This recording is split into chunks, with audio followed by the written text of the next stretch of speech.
ಈಗ ನಾನು 8 ದಿನದಿಂದ ಹಿಂದೆ ಏನು ನಿಮ್ಮ ಮುಂದೆ ನನ್ನ ನೋವನ್ನು ಹೇಳ್ಕೊಂಡಿದ್ದೀನಿ, ಸ್ಪಷ್ಟವಾಗಿ ಮಾತಾಡಿದ್ದೀನಿ.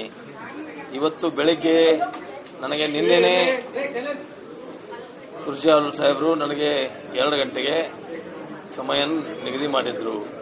ಆದರೆ ಬೆಳಗಾವಿ ಜಿಲ್ಲೆಯಲ್ಲಿ ನಮ್ಮ ಜಿಲ್ಲಾ ಉಸ್ತುವಾರಿ ಸಚಿವರ ನೇತೃತ್ವದಲ್ಲಿ ಒಂದು ನಮ್ಮ ವಾಯವ್ಯ ಕರ್ನಾಟಕ ರಸ್ತೆ ಸಾರಿಗೆಯ ಸಭೆ ಇರುವುದರಿಂದ ನಂಗೆ ನಿನ್ನೆ ಬರಲಿಕ್ಕೆ ಆಗಲಿಲ್ಲ. ಇವತ್ತು 11 ಗಂಟೆ ಹೇಳಿದ್ರು ಸಮಯ ಹೇಳಿದ್ರು. ಮತ್ತೆ ಫೋನ್ ಮಾಡಿ ಇಲ್ಲ 2:15 ಬರುತ್ತೆ ಹೇಳಿದ್ರು. ನಾನು ಬಂದಿದ್ದೀನಿ. ನಿಮ್ಮ ಮುಂದೆ ಏನೇನು ವಿಷಯಗಳನ್ನೆಲ್ಲ ಪ್ರಸ್ತಾಪ ಮಾಡಿದ್ದೀನಿ. ಮೊನ್ನೆ ಇವತ್ತು ಬೆಳಗ್ಗೆ ಎಲ್ಲವನ್ನು ಅವ್ರ ಮುಂದೆ ಸವಿಸ್ತರವಾಗಿ ಹೇಳಿದ್ದೀನಿ.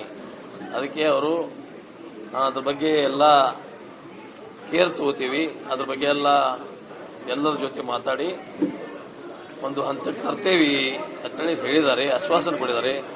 ನಿಮಗೇನೂ ತೊಂದರೆಗಳಾಗಿದ್ರೆ ನೇರವಾಗಿ ನಮಗೆ ಫೋನ್ ಮಾಡಿ ನಾವು ಅದನ್ನು ಇತ್ಯರ್ಥ ಮಾಡಿವಿ ಅಂತೇಳಿ ಹೇಳಿದ್ದಾರೆ. ನಾನು ಹೋರಾಟ ಅನುದಾನ ಸಲುವಾಗಿ ಅಲ್ಲೇ ಅಲ್ಲ, ಅನುದಾನ ಇದೆ, ಅದನ್ನು ಹೇಳಿದ್ದೀನಿ, ಮಾಡ್ತೀನಿ ಅಂತ ಹೇಳಿದ್ದಾರೆ. ವ್ಯವಸ್ಥೆಗಳು ಸರಿಯಾಗಿ ನಮಗೆ ರೆಸ್ಪೆಕ್ಟ್ ಸಿಗದ ಇಲ್ಲ, ಸರಿಯಾಗಿ ಮಂತ್ರಿಗಳು ಸ್ಪಂದಿಸಲ್ಲ ಇವೆಲ್ಲ. ಆಮೇಲೆ ಒಂದೊಂದು ಫೈಲ್ಗಳು ವರ್ಷ ಅಲ್ಲೇ ಬಿದ್ದಿರ್ತವೆ, ವರ್ಷ ಆದ್ರೂ ಆ ಫೈಲ್ ಮೂವ್ ಆಗೋದಿಲ್ಲ. ಆಮೇಲೆ ಕೆಲವು ಮತಕ್ಷೇತ್ರದಲ್ಲಿ ಕೆಲವು ಆಶ್ವಾಸನೆಗಳು ಕೊಟ್ಟಿದ್ದೀವಿ, ಅವು ಆಗ್ತಾ ಇಲ್ಲ. ಇದನ್ನೆಲ್ಲ ಹೇಳಿದ್ದೀವಿ.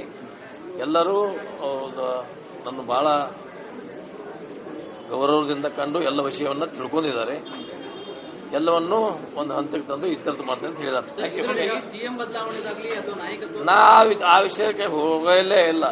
ನನ್ನ ಅದ್ರ ಬಗ್ಗೆ ನನ್ನ ಹೋರಾಟ ಅಲ್ಲ. ಓಕೆ,